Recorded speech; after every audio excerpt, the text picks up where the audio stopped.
केंद्रीय जल शक्ति राज्य मंत्री रतनलाल कटारिया का कहना है कि फारूक अब्दुल्ला और मुफ्ती महबूबा हताश लोगों का टोला है और ये देश की एकता व अखंडता के साथ खिलवाड़ करना चाहते हैं। ये 6 दल मिलकर 370 के दर्जे को फिर से बहाल करवाना चाहते हैं, लेकिन इनके किसी भी मंसूबे को कामयाब नहीं होने दिया जाएगा। देखिए, इस चुनाव में इतिहास को बदलना बड़ौदा के, ये हम सब के लिए चैलेंज है और इस चैलेंज को हम स्वीकार करते हैं। हम वहां पर कमल का फूल खिलाकर ही दम लेंगे, ये हमारा संकल्प है। जीत का जो मूल मंत्र है वो विकास है और मोदी जी की और मनोहर लाल जी की बेदाग छवि है और जो भ्रष्टाचार को रोकने के लिए जो हमने कदम उठाए हैं, जनता उनको बहुत पसंद कर रही है। नौकरियों में जो हमने पारदर्शिता प्रदान कराई है वो भी इस चुनाव के अंदर रंग लाएगी।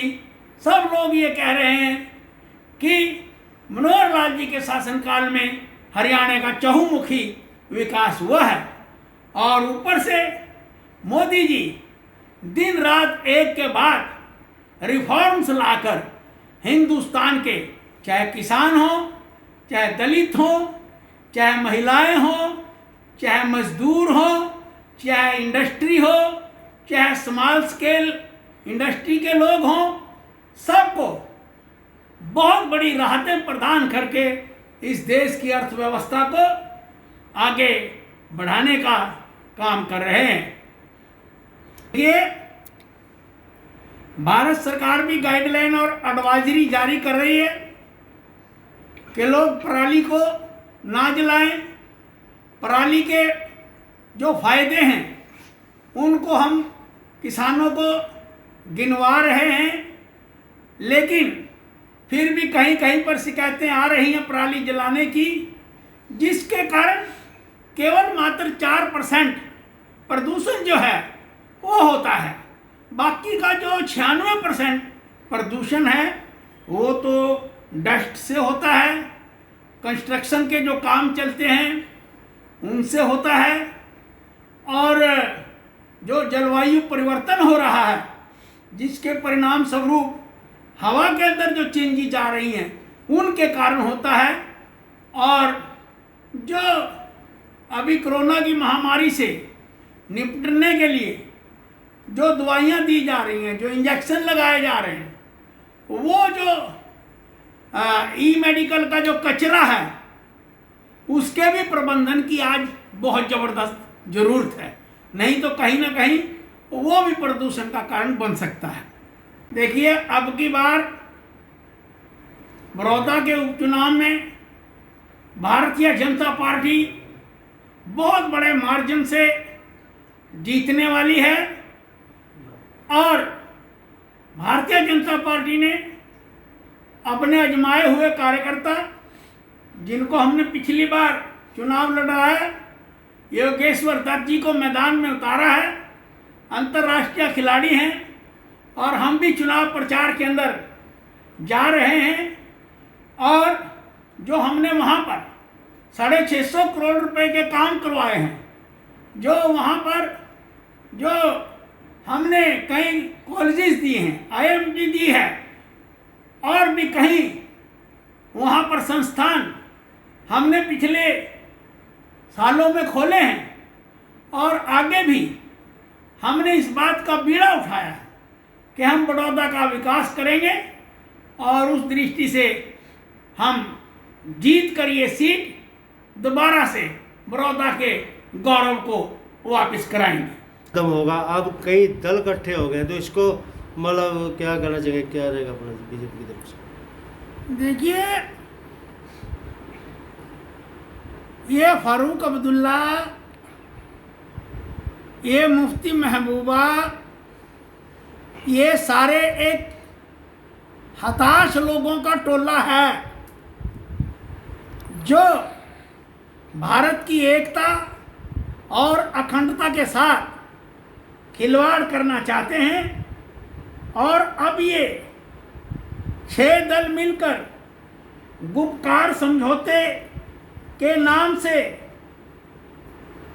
जो विशेष दर्जा जम्मू कश्मीर को मिला था उसको रिस्टोर करने के लिए संघर्ष का आह्वान कर रहे हैं। लेकिन मैं फारूक अब्दुल्ला को ये कहना चाहता हूँ कि फारूक जी, आप अपने पिताजी के पद चिन्हों पर चल पड़े हैं। जिस प्रकार से आपके पिताजी जो शेख अब्दुल्ला थे, उन्होंने हिंदुस्तान की एकता और अखंडता के साथ खिलवाड़ करना चाहा और वहाँ पर आतंकवाद को बढ़ावा दिया।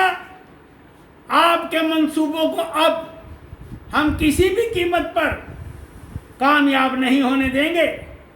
और 5 अगस्त 2019 को भारत की संसद ने धारा 370 को समाप्त करके 35A को समाप्त करके जो साहसिक कदम उठाया है, उस कदम से वापिस होने का प्रश्न ही पैदा नहीं होता।